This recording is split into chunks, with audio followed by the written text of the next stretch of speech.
I was in a state of limbo after high school graduation, trying to find a job, but having no luck. At the age of 20, an age that's supposed to be full of vigor and potential, I found it bafflingly hard to even land a minimum wage job. Despite having a certification in word processing and accounting, I wasn't able to secure a job anywhere. A few days ago, my aunt, who lives in the countryside, called me, saying that there was an opening in a small company near her place for an accounting role. She asked if I was interested in coming down to work there. My aunt, my dad's younger sister, always doted on me. Whenever she visited our home, she would bring a cob of corn, which we would steam and enjoy together. My parents were also very supportive of the idea of me working and living at my aunt's place. They believed that there would be no one more trustworthy than her. So with their encouragement, I packed my bags, planning to stay there for about a week for the interview.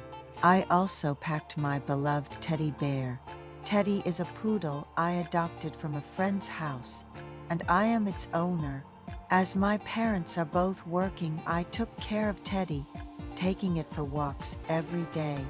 I asked my aunt if Teddy could stay with her while I was there, and she said, "Of course, I've raised dogs before. Bring it with you." So I ordered Teddy's feed online to be delivered to my uncle-in-law's place, packed Teddy's belongings along with mine, and we both got on the intercity bus. I used to visit my aunt's place quite often. After getting off the bus, I took a city bus to reach my aunt's apartment. It was around 7 in the evening, and people were just getting off work. As I was about to press the elevator button, I heard someone running up behind me. It was my uncle-in-law. I greeted him. "Hello, uncle."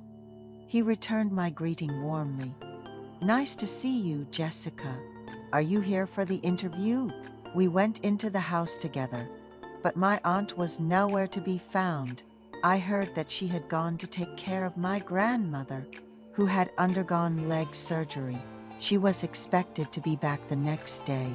I was looking forward to having a home-cooked meal from my aunt, but since she wasn't around, my uncle-in-law suggested that we grill some meat that was in the fridge. After taking a quick shower because of the heat, he started grilling the pork, and I prepared some lettuce wraps. He grilled the pork to a perfect crisp, and we enjoyed it wrapped in lettuce. He even made me a lettuce wrap himself, saying that I must have had a tiring journey on the intercity bus in the summer heat. He mentioned that the meat would taste even better with a cold beer, and brought out 2 cans from the fridge. Since my cousin was away with my aunt, it was just the 2 of us having dinner.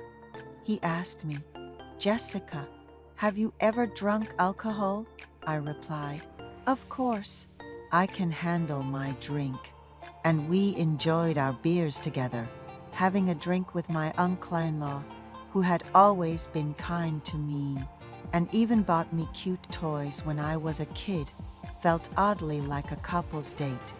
I felt happy and content, and with a full stomach, I started feeling sleepy. I told him that I was going to take a shower and sleep, and he wished me a good rest, saying that I had worked hard today. I'm about 165 centimeters tall and weigh around 50 kilograms. My skin is fair, and I've been told that I have a cute face. After taking a shower at my uncle-in-law's house, where only he was around, I felt a bit nervous. I quickly washed myself and looked in the mirror. Regardless of what anyone says, I have a cute face and a size 55 body. I started thinking about how nice it would be to get a job, enjoy my work, and even start dating. After I finished my shower, I realized that I had forgotten to bring any clothes to change into. Because I was too busy packing Teddy's stuff, I wrapped a towel around myself and called out to my uncle-in-law, "Uncle, I forgot to bring my clothes. Can I borrow any of Aunt's clothes?" He gave me one of my aunt's short-sleeve dresses. It was not the kind of clothing that suited my age, but it felt nice to wear something soft and fluffy. As I was trying to fall asleep with Teddy in my cousin's room, I found it difficult to sleep because the house was unfamiliar. I hand-washed my underwear and laid them out in the room, letting the fan blow over them.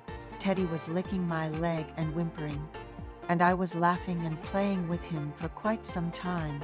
Suddenly, my uncle-in-law opened the door. He asked why it was so noisy and if anything was happening. Oh no! I was sitting with my knees up, holding Teddy on my lap in my aunt's short-sleeve dress, when my uncle-in-law opened the door and saw me. "Jessica, what are you doing right now?" he asked, surprised. I was so startled that I lowered my legs. He then asked, "Do you have a boyfriend these days?" I told him that I had dated someone after graduating from school, but I'm not seeing anyone currently. My uncle-in-law said, "Our Jessica has grown up and is even here looking for a job."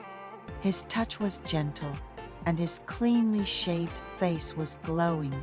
He said, "Since your aunt isn't here today, should I give you a hug?" And I shyly agreed. I had an electrifying time with my uncle-in-law and promised to keep it a secret from my aunt. I had experienced something new, something I had never felt with my ex-boyfriend.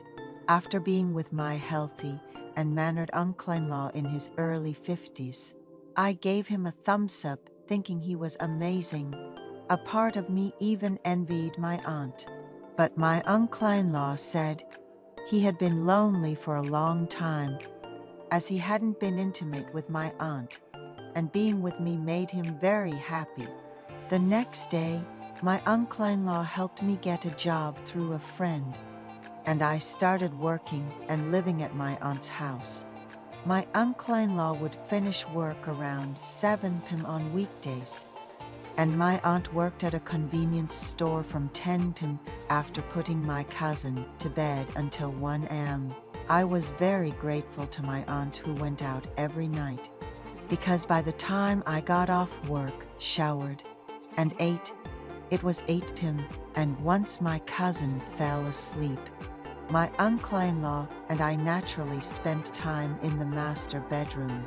I had a strong desire to live with my uncle-in-law, who satisfied me in ways that were incomparable to my ex-boyfriend.